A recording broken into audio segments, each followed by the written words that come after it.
नमस्कार दोस्तों, आज मैं दीपेश पैरामिलिट्री राष्ट्रीय अध्यक्ष पैरामिलिट्री संगठन, मेरे साथ राष्ट्रीय महामंत्री तुलसी भाई, गुजरात के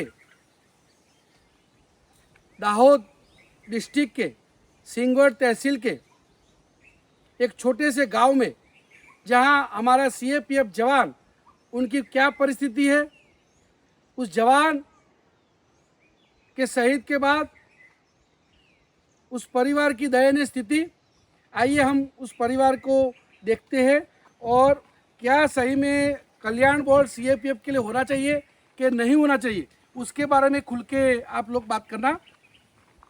नमस्कार नमस्कार सिंह भाई। हाँ, नमस्कार नमस्कार नमस्कार। नमस्कार। आपका वो पत्र देखा सर? बस बस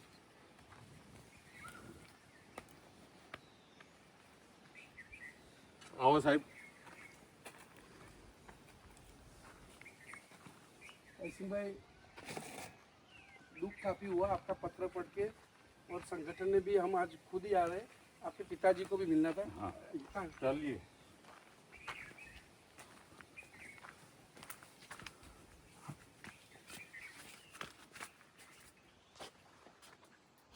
नमस्कार। नमस्कार।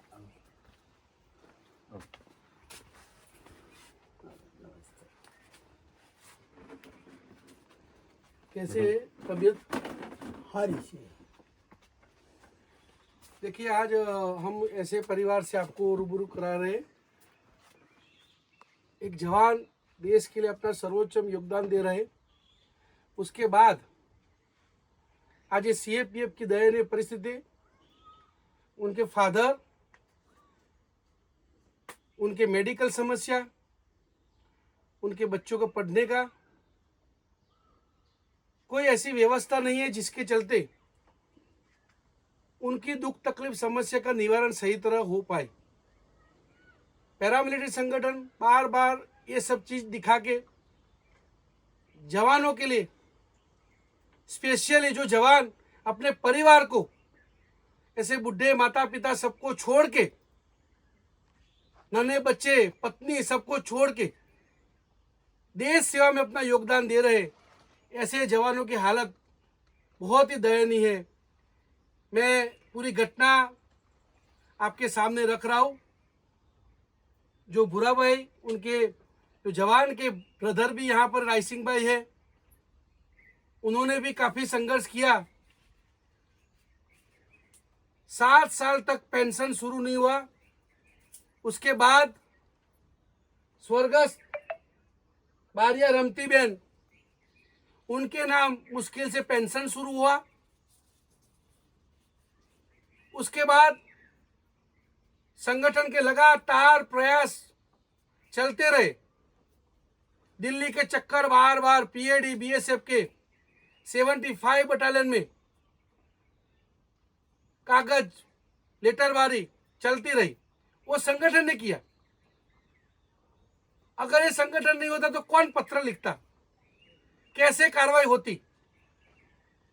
इस सब चीज के लिए सीएपीएफ के लिए कल्याण बोर्ड बहुत ही आवश्यक है। एक वार्ड साइट बना रखा है, जो वार्ड में हमारे ऑल इंडिया के सेंट्रल लेवल पे चेयरमैन, स्टेट लेवल पे चेयरमैन, कल्याण अधिकारी राज्य के, उसके बाद जिला कल्याण अधिकारी नियुक्ति हुई है,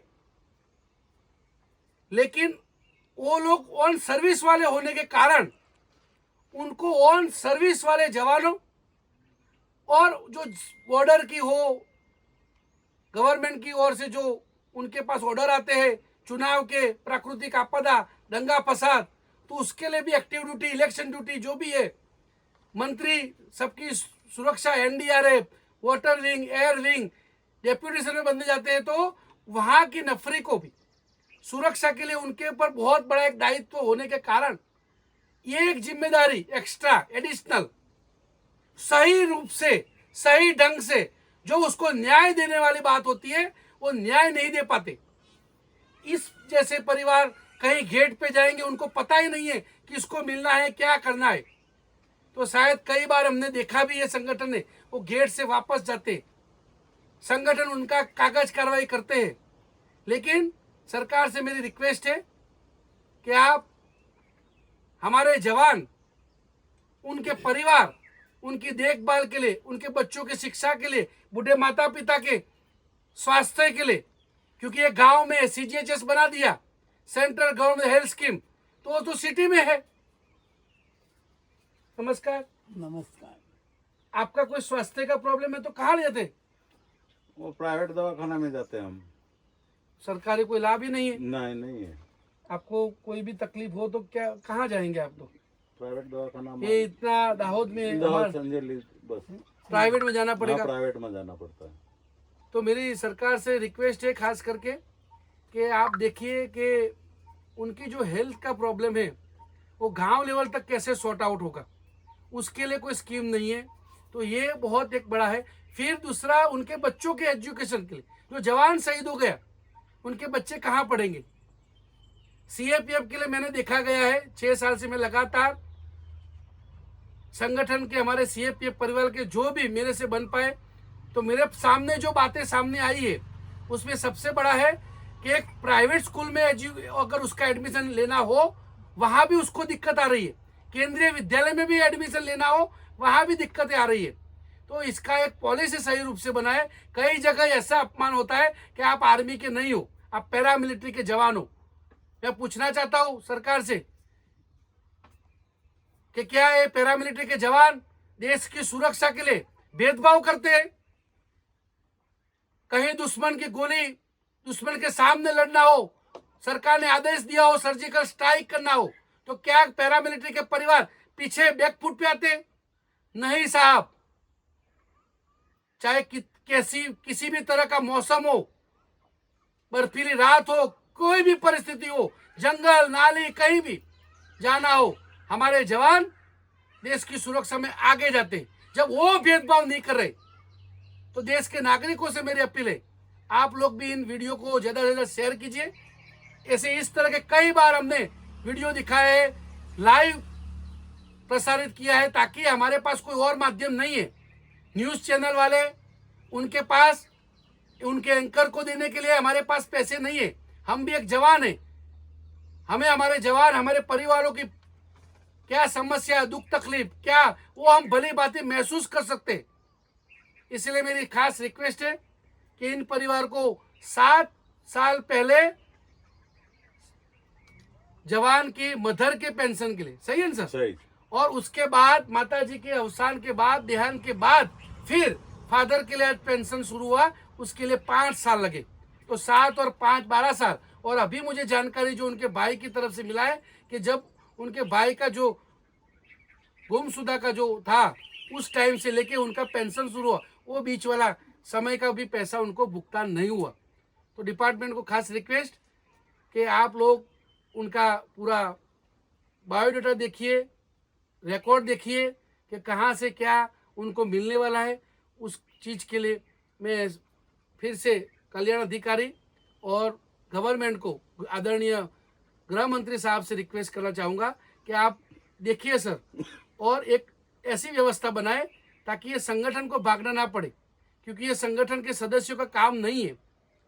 सरकार और देश के लिए अगर जो सरकार आदेश दे, चाहे कोई भी सरकार हो, कांग्रेस की हो, बीजेपी की हो, कोई भी पार्टी की हो, जवान कोई पार्टी से उनको कोई लेना देना नहीं। जो ऑर्डर मिलता है उनका ईमानदारी से पालन करते हैं, अपने प्राणों की भी परवाह नहीं कर रहे। तो उनके लिए, उनके परिवारों के लिए, उनकी परिवार की चिंता कौन करेगा? उस दायित्व देश के नागरिकों का और सरकार का है, जो भी सरकार हो। तो मेरी सरकार से खास अपील है और खास मेरी रिक्वेस्ट है देश के नागरिकों को, अगर आप हमारे देश के जवानों को चाहते हो, प्रेम करते हो, उनको सम्मान करते हो, तो उनके न्याय के लिए इस वीडियो को ज़्यादा से ज़्यादा शेयर करना। धन्यवाद। जय हिंद, जय भारत।